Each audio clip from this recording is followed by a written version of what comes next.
ઓમ નમઃ શિવાય. અધ્યાય 21 મહેશાવતાર. નંદીશ્વર બોલ્યા, હે મુનિ શાર્દુલ, એક સમયે શિવ પાર્વતી પોતાની ઈચ્છાથી વિહાર કરવા લાગ્યા. ભૈરવને દ્વારપાળ તરીકે નિયત કરીને જ્યાં અંદરની તરફ ગયા ત્યાં અનેક સુશીલ સખીઓ તેમની સેવા કરવા લાગી. પરમ સ્વતંત્ર શિવ અનેક લીલાઓ દ્વારા પ્રસન્ન થઈ ગયા. ઉન્મત્ત પાર્વતી દ્વારથી બહાર જવા લાગ્યા. ઉપર ભૈરવ દ્વારપાળ હતા. તે સમયે જ્યાં ભૈરવની દ્રષ્ટિ પાર્વતી ઉપર પડી ત્યાં જ વિકાર મનમાં આવ્યો. પાર્વતીને સ્ત્રીના ભાવમાં દેખતા બહાર જતાં તેમને રોકવા લાગ્યા. પાર્વતી તેમના ભાવને સમજી ગયા. તેમને ભૈરવ પ્રત્યે ઘણો ક્રોધ ઉત્પન્ન થયો. પછી તો પાર્વતીએ ભૈરવને શાપ આપ્યો કે મેં તે મને સ્ત્રીની દ્રષ્ટિએ જોઈ છે, તે કારણથી તું પૃથ્વી ઉપર જઈશ, મનુષ્યપણું પ્રાપ્ત કરીશ. ભૈરવને શ્રાપ લાગતા જ ત્યાં મોટો કોલાહલ થયો. ભૈરવને પણ આથી દુઃખ થયું. ત્યારે અનેક આશ્વાસન વાક્યોમાં પ્રવીણ શિવ ત્યાં આવ્યા. ભૈરવને આશ્વાસન આપવા લાગ્યા, પરંતુ દેવીનો શાપ. ભૈરવ શીઘ્ર જ પૃથ્વી ઉપર જઈને મનુષ્ય યોનિમાં વૈતાલ થયો. પછી તેમના પ્રત્યેના સ્નેહથી પાર્વતી સહિત શિવજીને પણ લૌકિક ગતિનો આશ્રય કર્યો. લીલાવત પૃથ્વી ઉપર અવતાર લીધો. હવે અહીં શિવજીનું નામ મહેશ અને પાર્વતીનું નામ શારદા પડ્યું. શિવજીનું આ ચરિત્ર ધનદાયક અને સર્વ ગુણોને આપનાર અને અંતે મોક્ષપ્રદ છે. અધ્યાય 22 વૃષભાવતાર વર્ણન. નંદીશ્વર બોલ્યા, હે બ્રહ્મસુત, હવે શિવના વૃષેશ અવતાર સાંભળો, જેમાં એમણે વિષ્ણુનો ગર્વનો નાશ કર્યો છે. જ્યારે જરા અને મૃત્યુથી વ્યાકુળ દેવતા અને દૈત્ય પરસ્પર રત્નોને લેવાની ઈચ્છાથી ક્ષીરસાગરનું મંથન કરવા લાગ્યા, તો સમુદ્રનું મંથન કોના દ્વારા થાય એના ઉપર વિચાર થયો. ત્યારે તે સમયે આકાશવાણી થઈ, તમે દેવતાઓ પોતાની બુદ્ધિથી ક્ષીરસાગરનું મંથન કરો. તમારું આ કાર્ય જરૂર થઈ જશે, એમાં કોઈ સંદેહ નથી. એને માટે તમે મંદરાચલને મંથની અને વાસુકી નાગને નેત્રા બનાવો.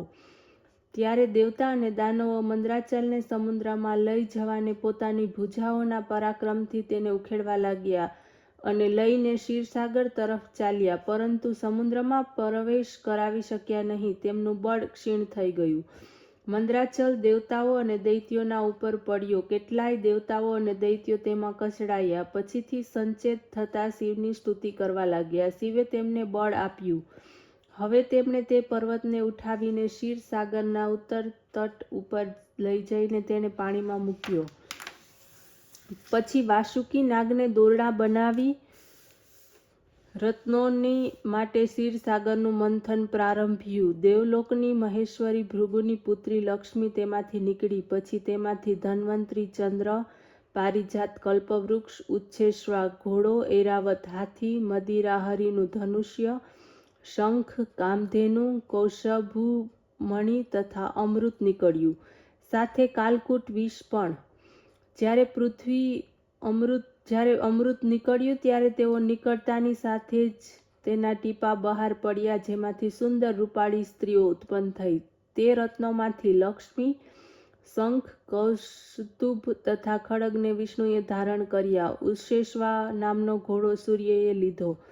ઇન્દ્રને પારિજાત કલ્પવૃક્ષ અને ઐરાવત હાથી મળ્યા. ભક્ત વત્સલ શિવે કાલકૂટ ઝેર સ્વીકાર્યું. દેવતાઓએ રમણ કરાવનારી મદિરા લીધી. મનુષ્યોએ ધન્વંતરી વિદ્યા લીધી. મુનીશ્વરોએ કામધેનુ ગૌનું ગ્રહણ કરી તથા તે સામાન્ય સ્ત્રીઓ હતી તે બધી મોહિની રૂપ બની ગઈ. પશ્ચાત અમૃતના માટે મલિનચિત થયેલા તથા વિજય ઈચ્છનારા દેવતાઓ અને રાક્ષસોમાં પરસ્પર ઘોર સંગ્રામ થયો. સૂર્યના સમાન તેજસ્વી બલિ વગેરે દૈત્યોએ બળપૂર્વક દેવતાઓને જીતીને તેમના પાસેથી અમૃત કુંભ પડાવી લીધો. ત્યારે દૈત્યોથી પરાજિત દેવતાઓ શિવજી પાસે ગયા. શિવની આજ્ઞાથી વિષ્ણુએ માયાપૂર્વક સ્ત્રીનો વેશ પરિધાન કર્યો. અમૃત કુંભ છીનવી લીધો. દેવતાઓને અમૃત પાયું. દૈત્યોએ મોહિની પાસે જઈને અમને પણ અમૃત પીવડાવો, પંક્તિ ભેદ ન થાય. શિવની માયાથી મોહિત દૈત્યોએ અમૃતની વહેંચણી માટે અમૃત કુંભ રૂપધારી વિષ્ણુને આપ્યો. આ સમયે જ એ દૈત્યોએ અમૃત ઉત્પન્ન થયેલી સુંદર સ્ત્રીઓને જોઈ તો તે તરફ ફરી ગયા. તેમણે તેઓને પોતાના સ્થાને લઈ જઈ રાખ્યા. શિવની માયાથી એમના સર્વથી મોટા અને ગુપ્ત સ્થાનો બની ગયા. પશ્ચાત એમની રક્ષા કરીને સર્વ દૈત્યો એક બનીને અમૃતને માટે દેવતાઓ સાથે યુદ્ધ કરવા લાગ્યા. દેવાસુર સંગ્રામ ત્રણેય લોકમાં પ્રસિદ્ધ થયો. વિષ્ણુની રક્ષિત દેવતાઓ વિજયી થયા. મહાત્મા વિષ્ણુએ સર્વ દૈત્યોને મોહિત કર્યા. ઘણા બધા દૈત્યો માર્યા ગયા. જે બચ્યા તે પાતાળમાં વિવરમાં સમાઈ ગયા. વિષ્ણુએ ભયભીત દૈત્યોની પાછળ હાથમાં ચક્ર લઈને પાતાળમાં મારવા ગયા. ત્યાં તેમને દૈત્યો દ્વારા સ્થાપિત ઘણી બધી સ્ત્રીઓ જોઈ. આ સ્ત્રીઓ ચંદ્રમુખી હતી. વિષ્ણુએ એ સર્વની સાથે રમણ કર્યું. અનેક યુદ્ધ કુશળ પુત્રો ઉત્પન્ન કર્યા, જેમણે પાતાળથી લઈને પૃથ્વી સુધી ઘણો જ ઉપદ્રવ જમાવ્યો. દેવતાઓ અને મુનિઓ કષ્ટમાં મુકાયા. બ્રહ્મા મુનિઓને સાથે લઈને કૈલાસમાં રહેતા શિવજી પાસે ગયા. બધાએ મળીને શિવની સ્તુતિ કરી. આ સ્તુતિથી પ્રસન્ન થઈને શિવજીએ વૃષભનું રૂપ ધારણ કર્યું. વિષ્ણુને પાતાળલોકમાંથી લાવવાની ઈચ્છા કરી તથા દેવતાઓને આશ્વાસન આપ્યું. અધ્યાય 23 અવતાર લીલા.